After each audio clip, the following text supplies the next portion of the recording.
Hey guys, I'm back. Although it's all gone wrong this month.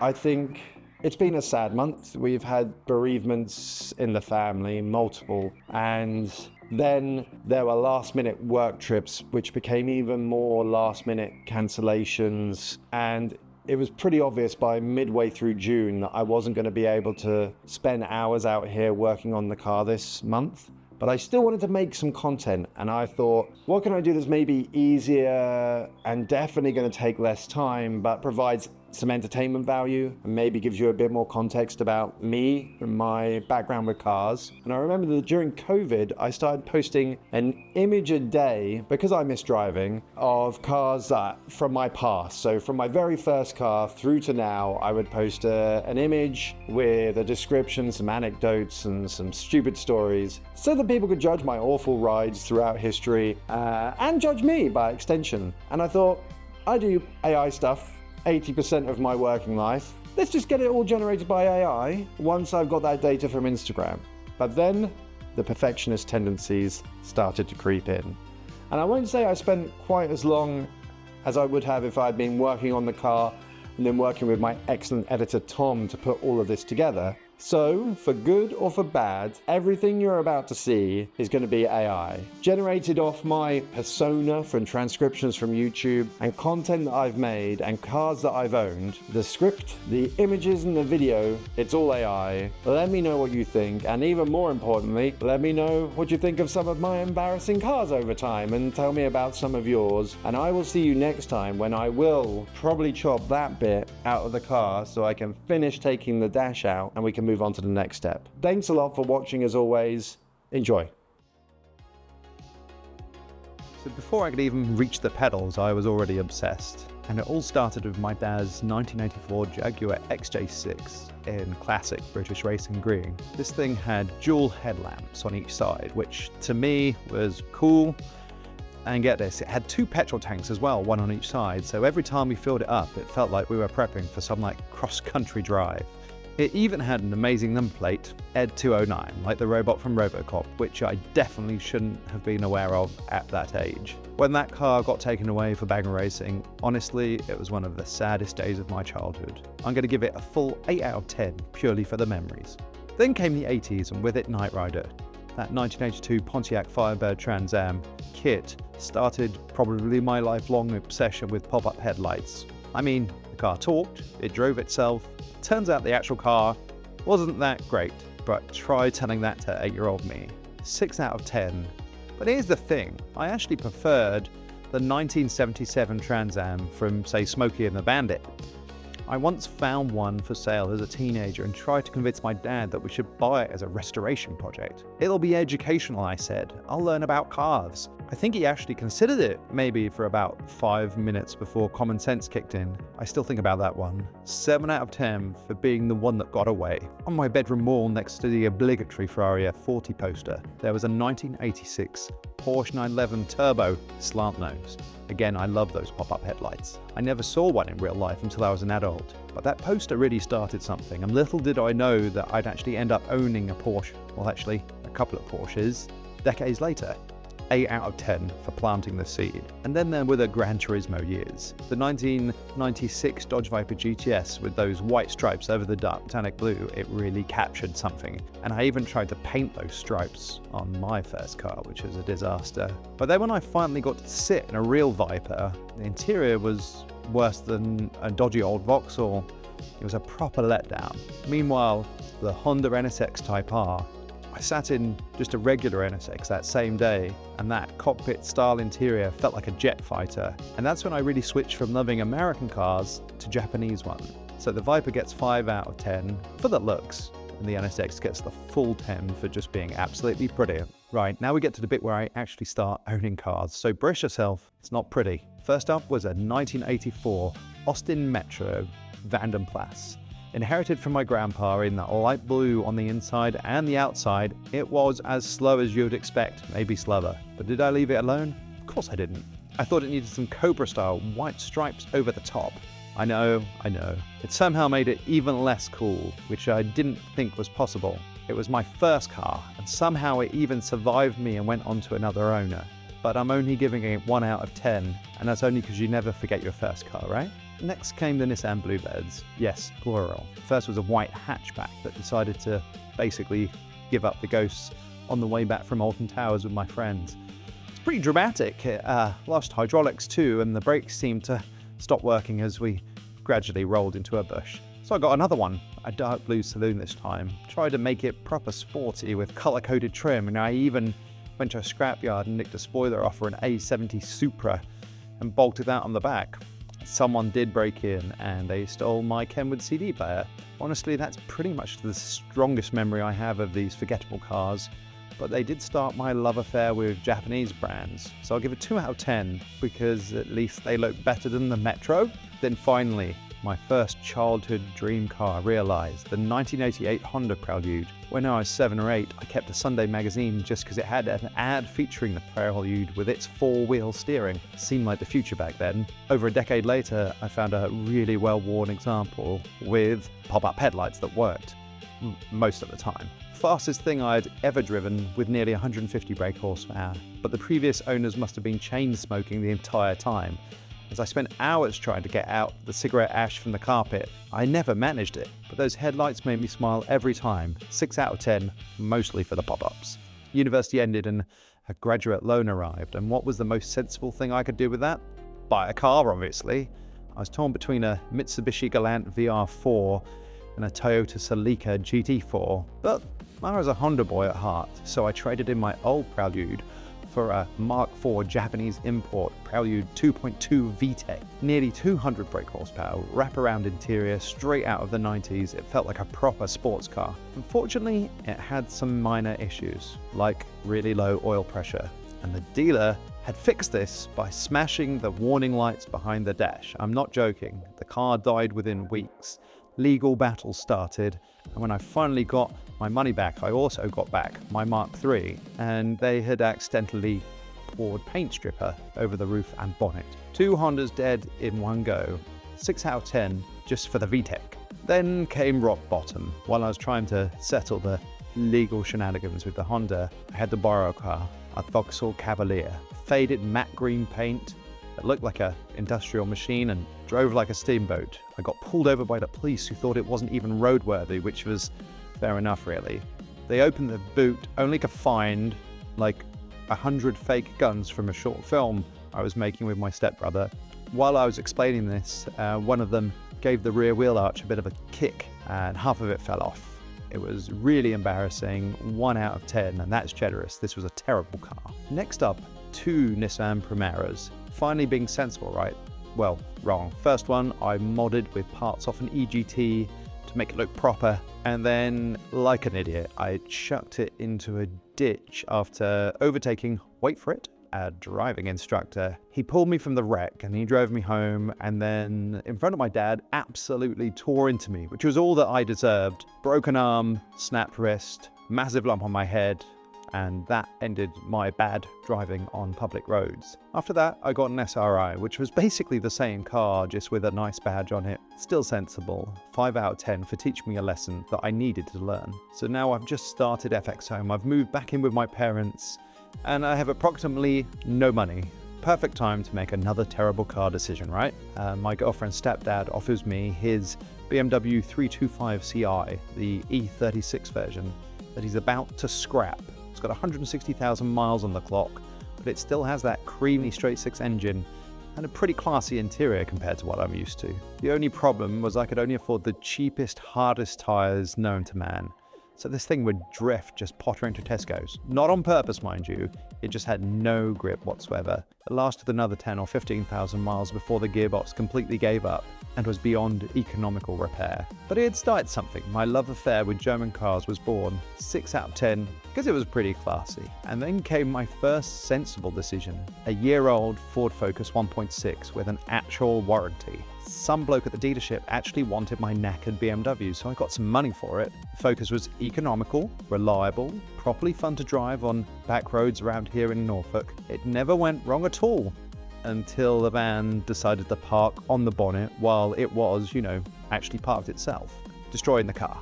First generation Focus, great looking car, 6 out of 10, nothing exciting, but sometimes that's exactly what you need. A quick detour here to look at my stepbrother's cars. He's actually the same age as me because I ended up working on all of these, trying to keep them running with him.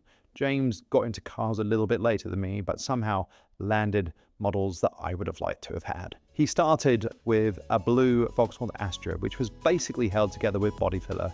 There was definitely more filler than metal, and it was properly rough. A terrible car, 2 out of 10, and that's being generous. But then he upgraded to the mighty white Nissan Bluebird ZX Turbo. After my pretty basic Bluebirds, his 135 brake horsepower turbo really made me a bit jealous. Of course, it was followed by another Nissan Bluebird, but the generation before, the U11, and this was about as exciting as watching paint dry. It looked like a tank, so the ZX Turbo gets 3 out of 10, marginally better than my Bluebird, but still pretty forgettable.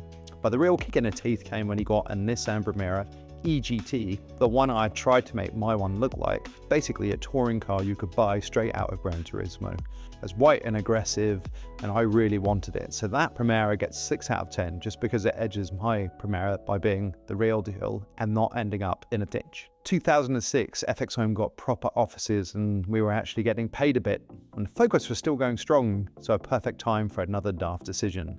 The E46 BMW M3. I found an early example online. Low miles, silver, black interior, manual, main dealer warranty. It was the most expensive thing I'd ever bought by miles. I took the train up to Leicester to collect it, thinking the drive back would be this time to bond with the car. Instead, I was absolutely terrified. The car felt aggressive, too fast, and definitely too valuable for someone like me. It took months before I stopped being scared of it. Then, trying to show off to a mate, I turned off the traction control and spun it straight into a verge. Lesson learned. Never turn off traction control in a fast BMW on the road. Sadly, that particular M3 had endless engine and gearbox problems that even BMW couldn't figure out. But once I added the CS wheels, it might have just been the prettiest car I ever owned. 7 out of 10. Next up, 2007 E90 V8 M3. After the last one, you kind of think I would have learned, but no, I ordered a brand new white one with a red interior. Well, BMW called it red. It was more like orange. It had a V8 engine, a dual clutch gearbox, and flappy paddles like arcade games I loved so much as a kid. I was one of the few that went for the saloon, which made it quite rare. It was light on torque though. Turbo diesels could leave you for dead if you weren't in the right gear, but I'm still going to give it 8 out of 10. Then came a car I still dream about today. 2013 Mercedes C63 AMG. My local BMW dealer didn't want to match deals I was finding elsewhere, and I felt pretty betrayed, so hello Mercedes. The interior was worse than the BMW, the infotainment was ancient, the gearbox was slow, but that engine, 6.2 litre V8,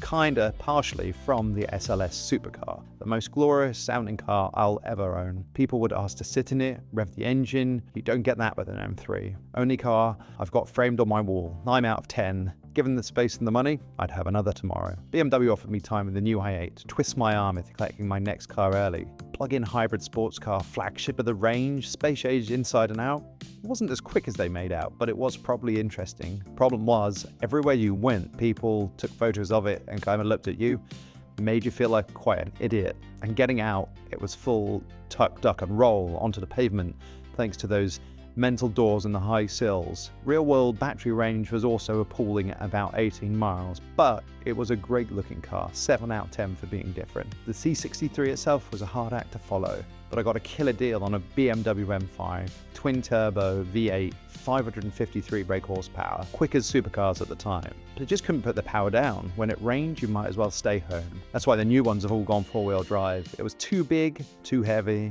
and actually not that much fun. Neither a comfortable luxury car or a proper sports car. I was lucky to have one, but I never loved it. Left me wondering if I even really liked cars anymore. I'll give it 6.5 out of 10. So I kind of went practical with the next one, the 2017 Audi S5 Sportback. This was before they went diesel, it was still the petrol engine. Had a beautiful interior, great digital dash, and the Quattro system made the M5 seem really silly when it rained, despite having way less power. Oh, but over time I felt typical Audi blandness crept in. It was reassuring but dull, too clinical, soulless. I started thinking about cars I'd like to actually be driving, and that's when the love of cars came back. So I'll give it 6.5 out of 10. Objectively better than the M5, but somehow even more boring. During my Audi years, I got to sample some proper exotica. I guess I don't know if this is exotic, but a Dodge Challenger with the V8 Hemi. It was kind of everything I dislike, or maybe even hate about American cars. Terrible fit and finish, I couldn't see out of it handled like a boat, and it made a lot of noise, but actually wasn't that quick. So I might be harsh, but I'm giving it 3 out of 10. And then I had some time in a Ferrari 458 Italia. Now, I always thought I would be a Ferrari guy, that I would love them, the brand, the heritage, all that. But within a mile, my world had flipped upside down. It felt brittle, it had absolutely no torque, and the interior was absolutely horrendous. It was a massive letdown, which was a huge surprise to me, so 5 out of 10. The Lamborghini Huracan, on the other hand, was the complete opposite. I went in expecting to hate it, but came out absolutely buzzing. The interior was gorgeous, very Audi, which makes sense. That V10 engine was just incredible. Sure, it was too much for everyday use, but what a thing. 9 out of 10 from me. And then after the Dodge disaster on one of my trips to America, I had a Ford Mustang Ecotec, which was a revelation. Even with this basic engine, it handled decently and had a simple, honest interior. Plus mine was a convertible, which may have added weight, but made it even more fun. I'm going to give it 6.5 out of 10. It was proof to me that American cars can be great. Right, this is where things get interesting. My whole life I've known what my dream car was. It was a Porsche 911, but I'd made this rule in my mind that I wouldn't even test drive one until it was maybe possible that I could afford it. After the Ferrari disappointment, I was really nervous. What if I hated my dream car? I booked a day in a 2018 911 GTS. The 991.2, as the 992 was still a couple of months away from being released. I'd never driven anything so perfect. The control weights, the way it flowed down the road, it had an impeccable drivetrain, everything was spot on. This was it, my 10 out of 10 car. But the timing was all wrong. Some family stuff meant that it just felt really extravagant and wrong buying a car like that, and I just couldn't justify it. And it still hurts to this day that I have not had my 911. So instead I ended up with a 2019 BMW M4 Competition. My Audi needed replacing, and I tried the Alpha, but the interior was just horrible. The Audi RS5 was just like a faster S5, and I even checked out the new C63, but they've replaced that glorious 6.2 with a 4-litre turbo and lost a lot of its soul. The M4 though, BMW had spent years fixing the issues they had at launch. The competition pack added more power and made the car as it always should have been. It wasn't the fastest car I've owned, and it didn't sound the best, but it was my favourite so far, and when I was away from it, I actually missed driving it. 9 out of 10 from me.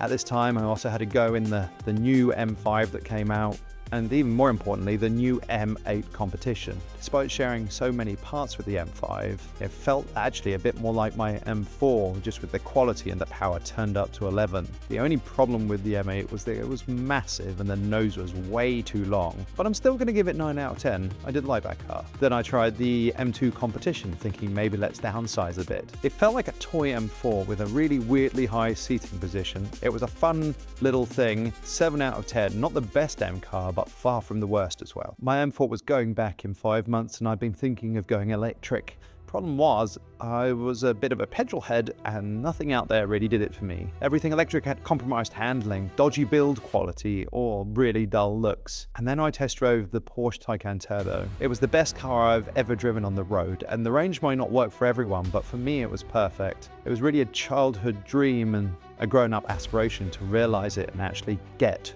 a Porsche. I still can't believe it sometimes. Nearly 4 years later and it's still the best car I've ever owned.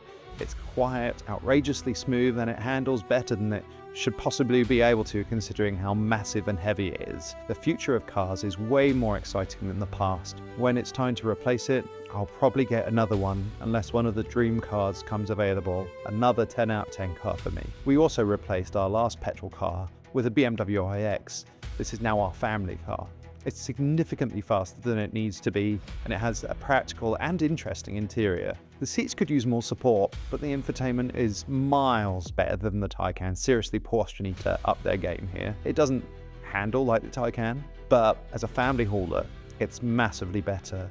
7 out of 10. And then there's my 1989 Porsche 944 project. Currently that has no engine, no gearbox, no interior, or brakes. It's my first project car, and one day probably in about 2044. It'll be electric. It won't be as good as the Taycan, but I might love it more, and it's all about the journey. So 6 out of 10 for potential. And lastly, for the ultimate dreams. They say never meet your heroes, and with the Ferrari that was definitely true, but when I finally got to drive a 911 Turbo S on track, it was nothing short of superb. Best car I've ever driven. I had half day on the track, I witnessed the 0 to 60 in 2.6 seconds.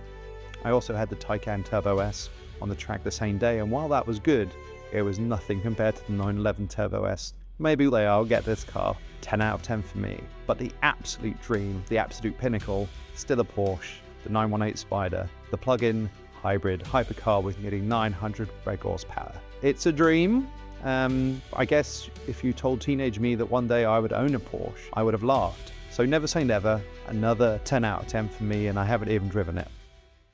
And I will see you next time when I will probably chop that bit out of the car so I can finish taking the dash out and we can move on to the next step. Thanks a lot, guys. I'll see you next time.